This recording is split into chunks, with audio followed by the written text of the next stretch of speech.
ফটিকরায়বাসীর জন্য মন্ত্রী সুধাংশু দাস বেশ কয়েকটি সুখবর নিয়ে এসেছেন। আজ ফটিকরায় বাজারে ফটিকরায় গ্রাম পঞ্চায়েতের বিজেপির সকল মনোনীত প্রার্থীদের সমর্থনে বাজার সভা এবং বাজার মিছিলের আয়োজন করা হয়।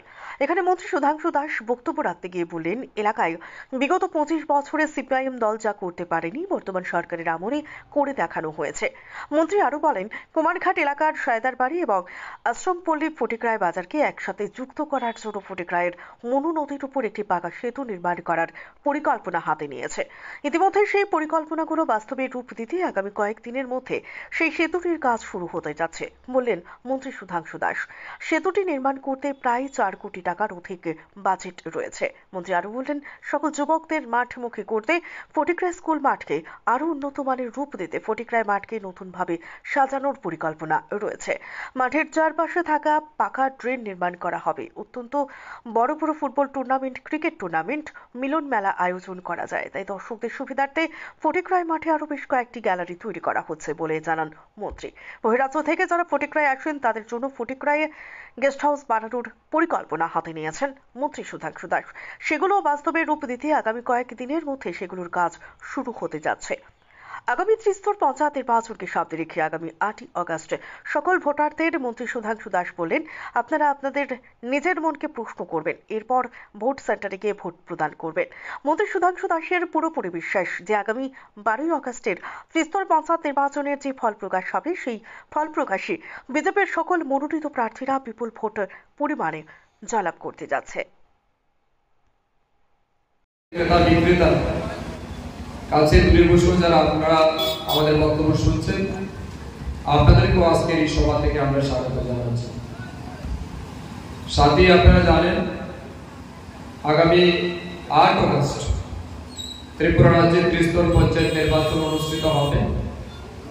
এই নির্বাচনকে সামনে রেখে আজ ফটিকরায় বাজারের আয়োজিত এই সভা থেকে এই এলাকার গ্রামের মানুষ তথা আশপাশ গ্রাম পঞ্চায়েতের মানুষ যারা আছেন, আপনাদের কাছে আমরা আবেদন জানাতে এসেছি, আগামী 8 তারিখ বিজেপি দলের সমস্ত স্তরে প্রার্থীদেরকে পদ্মফুলে ভোট দিয়ে জয়যুক্ত করে আপনাদের হয়ে কাজ করার সুযোগ প্রদান দেওয়ার জন্যই আজকের এই সভা থেকে আমরা আহ্বান জানাতে এসেছি। ইতিমধ্যে আমাদের ফটিকরায় বিধানসভা প্রায় 2টি গ্রাম পঞ্চায়েত, বিলাসপুর গ্রাম পঞ্চায়েত এবং রাজনগর গ্রাম পঞ্চায়েত আমরা বিনা প্রতিদ্বন্দ্বিতায় জয়ী হয়েছি। ফটিকরায় গ্রাম পঞ্চায়েত এখন পর্যন্ত 4টি আসনে আমরা বিনা প্রতিদ্বন্দ্বিতায় জিতেছি, বাকি আসনগুলিতে নির্বাচন হচ্ছে। আমি মনে করি এই বিধানসভা যে আসনগুলিতে নির্বাচন হচ্ছে সেই আসনগুলিতে আমাদের বিজেপি দলের যারা মনোনীত প্রার্থীরা আছেন তারা আগামী 12 তারিখ ফল প্রকাশ হওয়ার পর তারা প্রত্যেকে বিপুল ভোটের ব্যবধানে জিততে চলেছে। সেটা শুধুমাত্র সময়ের অপেক্ষা। আমি বিশ্বাস করি এই বিধানসভা কেন্দ্রে ভারতীয় জনতা পার্টির প্রত্যেকটা গ্রামে যারা প্রার্থী আছে তারা শুধু বিপুল ভোটে জিতবেন এমনটা নয়, বেশিরভাগ বিরোধী দলের প্রার্থী জামানত বাজেয়াপ্ত হবে, এটাও আমি মনে করি।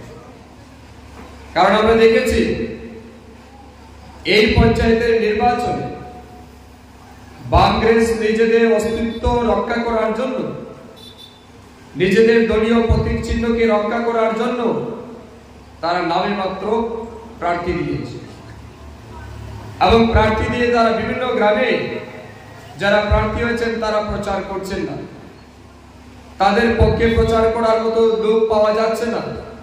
কারণ তারা সবাই জানেন যে মানুষ এই নির্বাচনে তাদেরকে সমর্থন করবে এবং জেনে বুঝে তারা শুধুমাত্র নিজেদের অস্তিত্ব রক্ষা করার জন্য, নিজেদের দলীয় প্রতীককে রক্ষা করার জন্য তারা প্রার্থী দান করেছে। আমরা স্বাগত জানাই। আমি বিশ্বাস করি গণতান্ত্রিক ব্যবস্থায় নির্বাচনটা খুব বেশি প্রয়োজন, কারণ নির্বাচনের মাধ্যমে আমাদের দেশের গণতান্ত্রিক ব্যবস্থাকে আমরা মজবুত করতে পারি। এবং মানুষের সমর্থন এবং আশীর্বাদ নিয়ে যারা ভোটে জিতে তারা মানুষের দায়বদ্ধতা নিয়ে মানুষের কাজ করে। অতএব গণতান্ত্রিক ব্যবস্থায় নির্বাচনটা খুব বেশি প্রয়োজন, এই কারণে আমরা স্বাগত জানিয়েছি। আজ ত্রিপুরা রাজ্যের বেশিরভাগ ব্লকে ভারতীয় জনতা পার্টির প্রায় 71% প্রার্থীরা ভোটে জিতে গেছে। বাকি 30% আসন নির্বাচন হচ্ছে।